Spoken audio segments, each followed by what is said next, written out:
ఇంటి పనులన్నీ పూర్తయిన తరువాత చివరికి వంట చేసేది. ఆ తరువాత క్యారేజీ కట్టి లక్ష్మయ్య ఇంకా సరోజ ఇద్దరూ కలిసి పొలానికి బయలుదేరేవారు. అయితే వీరికి సొంత పొలం లేదు. పొలం కౌలుకు తీసుకొని పంట పండించుకునేవారు. అయితే వీరికి అక్కడ నీటి సదుపాయం లేదు. కావున పక్కనే ఉన్న బావి వద్ద కుండలో నీరు పట్టుకొని వచ్చి పొలానికి నీటిని అందించేవారు.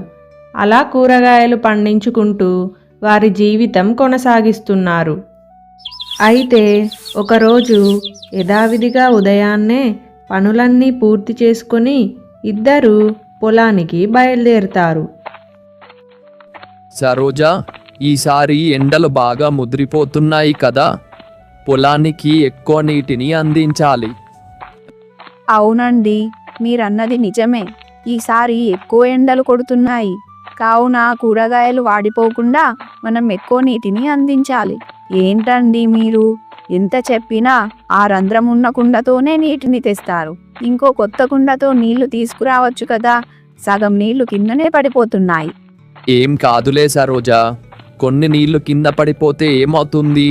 కావాలంటే నేను మళ్ళీ వచ్చి తీసుకొస్తానులే, నువ్వేం బాధపడకు.